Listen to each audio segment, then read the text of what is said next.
स्वागत है आपका स्टडी नॉलेज स्टडी में। तो इस वीडियो में हम फर्स्ट सेमेस्टर प्राचीन इतिहास पढ़ेंगे। पिछली क्लास में हम 5 इंपॉर्टेंट क्वेश्चन किए थे, आज उसी के आगे हम फिर पढ़ेंगे। तो चलिए हम वीडियो शुरू करते हैं। पिछली वीडियो ना देखी हो तो आप जाके प्लेलिस्ट में देख सकते हैं। तो ठीक है, तो क्वेश्चन है हड़प्पा। हड़प्पा क्या है? यह भी सिंधु घाटी सभ्यता का एक नगर है। सिंधु घाटी सभ्यता के अवशेषों की खोज सर्वप्रथम 1921 ईस्वी में हड़प्पा में की गई। कब की गई? 1921 ईस्वी। हड़प्पा वर्तमान में रावी नदी के बाएं तट पर पाकिस्तान के पंजाब प्रांत के मोंटगोमरी जिले में स्थित है। स्टुअर्ट पिगट ने इसे अर्ध औद्योगिक नगर कहा है। यहाँ के निवासियों का एक बड़ा भाग व्यापार, तकनीकी उत्पाद और धर्म के कार्यों में संलग्न था। उन्होंने हड़प्पा व मोहनजोदड़ो को एक विस्तृत साम्राज्य की जुड़वा राजधानी कहा था। नगर की रक्षा के लिए पश्चिम की ओर एक दुर्ग का निर्माण किया गया था। यह दुर्ग उत्तर से दक्षिण की ओर 415 मीटर लंबा तथा पूर्व से पश्चिम की ओर 195 मीटर चौड़ा है। जिस टीले पर यह दुर्ग बना है उसे व्हीलर ने माउंट एबी की संज्ञा प्रदान की है। एक बार इस उत्तर को फिर से हम देख लेते हैं। सिंधु घाटी सभ्यता के अवशेषों की खोज सर्वप्रथम 1921 ईस्वी में हड़प्पा में की गई।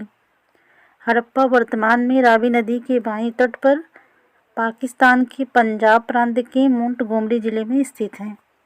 स्टुअर्ट पिगट ने इसे अर्ध औद्योगिक नगर कहा है। यहाँ के निवासियों का एक बड़ा भाग व्यापार, तकनीकी उत्पाद और धर्म के कार्यों में संलग्न था। उन्होंने हड़प्पा व मोहनजोदड़ो को एक विस्तृत साम्राज्य की जुड़वा राजधानी कहा था। नगर की रक्षा के लिए पश्चिम की ओर एक दुर्ग का निर्माण किया गया। यह दुर्ग उत्तर से दक्षिण की ओर 415 मीटर लंबा तथा पूर्व से पश्चिम की ओर 195 मीटर चौड़ा है। जिस टीले पर यह दुर्ग बना है उसे व्हीलर ने माउंट एबी की संज्ञा प्रदान की है। अगला प्रश्न है मोहनजोदड़ो। यह भी सिंधु सभ्यता का एक स्थल है। इसका सिंधी भाषा में अर्थ मृतकों का टीला होता है। यह सिंधु के लरकाना जिले में सिंधु नदी के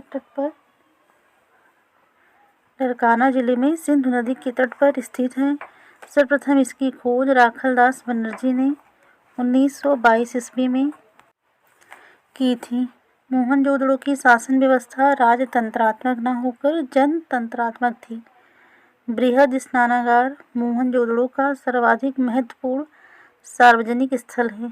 इसके केंद्रीय खुले प्रांगण के बीच जलकुंड या जलाशय बना है। तांबे तथा टिन को मिलाकर हड़प्पावासी कांसे का निर्माण करते थे। किसको मिलाकर? तांबे तथा टिन को मिलाकर। मोहनजोदड़ो से कांसे की एक नर्तकी की मूर्ति पाई गई है जो द्रव्य मोम विधि से बनी है। किसकी मूर्ति पाई गई है? कांसे की। दोबारा इसको हम पढ़ लेते हैं।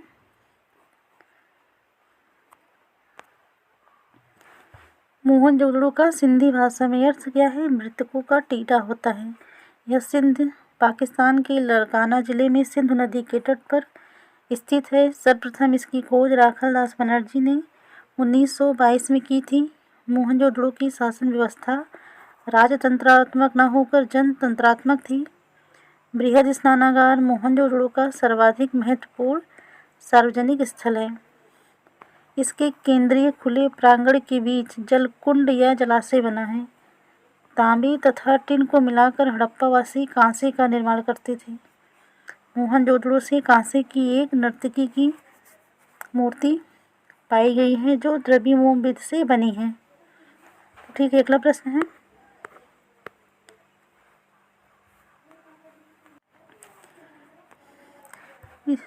है हड़प्पाई लिपि यानी हड़प्पा सभ्यता से जो लिपि मिली है उसके बारे में हम पढ़ेंगे।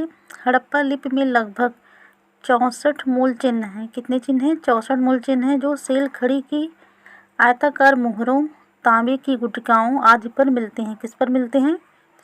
सेल खड़ी की आयताकार मोहरों, तांबे की गुटिकाओं पर। इस लिपि का सबसे पुराना नमूना 1853 ईस्वी में मिला था और 1923 ईस्वी तक पूरी लिपि प्रकाश में आ गई थी, परंतु अभी तक इसको पढ़ा नहीं जा सका है। इस लिपि को अभी तक कोई पढ़ नहीं पाएगी।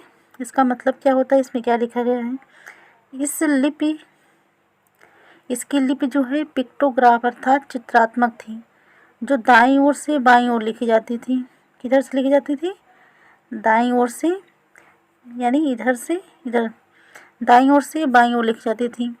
इस पद्धति को बूस्ट्रोफेडन कहा गया है।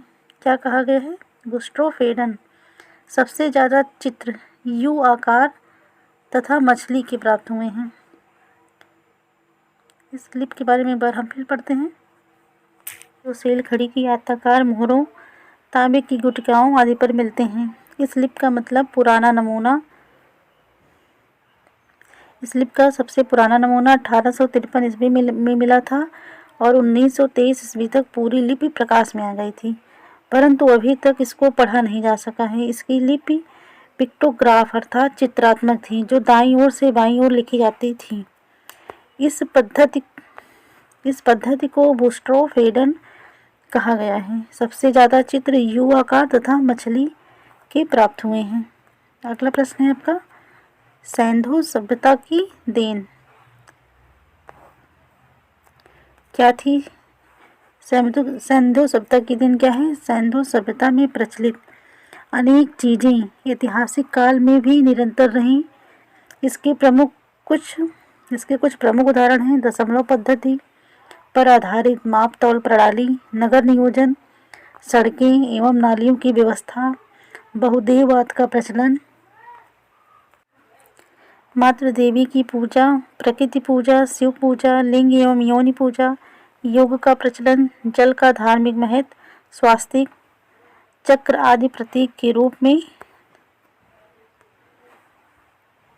ताबीज, तंत्र मंत्र का प्रयोग, आभूषणों का प्रयोग, बहुफसली कृषि व्यवस्था, अग्नि पूजा या यज्ञ, मोहरों का उपयोग, इक्का गाड़ी एवं बैलगाड़ी, आंतरिक एवं बाह्य व्यापार आदि। सिंधु सभ्यता की एक प्रमुख देन नगरीय जीवन के क्षेत्र में है। पूर्ण विकसित नगरीय जीवन का सूत्रपात इसी सभ्यता से हुआ है। यानी ये सभी चीज़ें हमें सिंधु सभ्यता से मिलती हैं जो आज तक विद्यमान है। इसको एक बार हम फिर से पढ़ लेते हैं। क्या क्या देन है सैंधो सभ्यता की? सैंधो सभ्यता में प्रचलित अनेक चीज़ें ऐतिहासिक काल में भी निरंतर रहीं।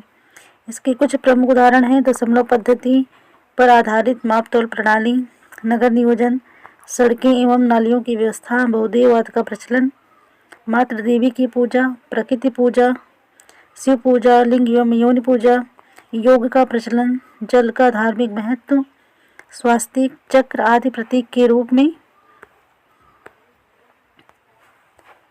ताबीज, तंत्र मंत्र का प्रयोग, आभूषणों का प्रयोग, बहुफसली कृषि व्यवस्था, अग्नि पूजा या यज्ञ, मोहरों का उपयोग, इक्का गाड़ी एवं बैलगाड़ी, आंतरिक एवं बाह्य व्यापार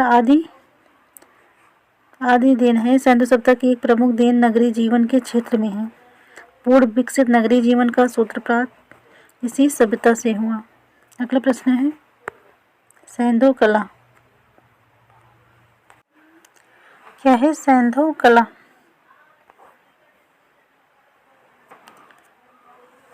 सैंधो निवासियों ने कला के विभिन्न क्षेत्रों में प्रगति की थी। स्थापत्य, मूर्ति निर्माण कला, चित्रकला व नृत्य संगीत के क्षेत्रों में उन्होंने विशेष प्रगति की।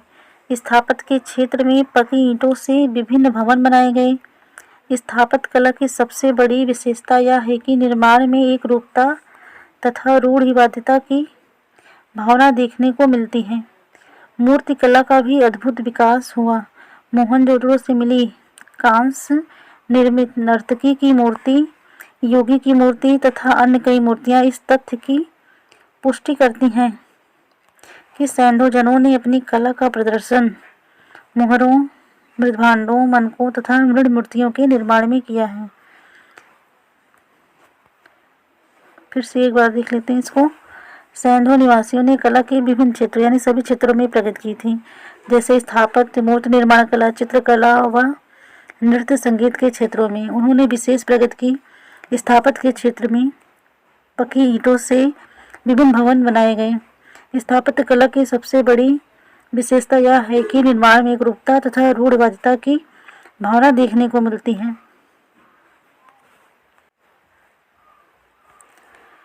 मूर्ति कला का भी अद्भुत विकास हुआ। मोहनजोदड़ो से मिली कांस्य की मूर्ति कला का भी अद्भुत विकास हुआ। मोहनजोदड़ो से मिली कांस्य निर्मित नर्तकी की मूर्ति, योगी की मूर्ति तथा अन्य कई मूर्तियां इस तथ्य की पुष्टि करती हैं कि सैंधव जनों ने अपनी कला का प्रदर्शन मोहरों, मृदभांडों, मनकों तथा मृद मूर्तियों के निर्माण में किया है। तो ठीक है, ये 5 क्वेश्चन है आपके। इसके आगे हम कल की वीडियो में देखेंगे। वीडियो अच्छी लगी हो तो लाइक करें, शेयर करें, चैनल को सब्सक्राइब करें। Thank you.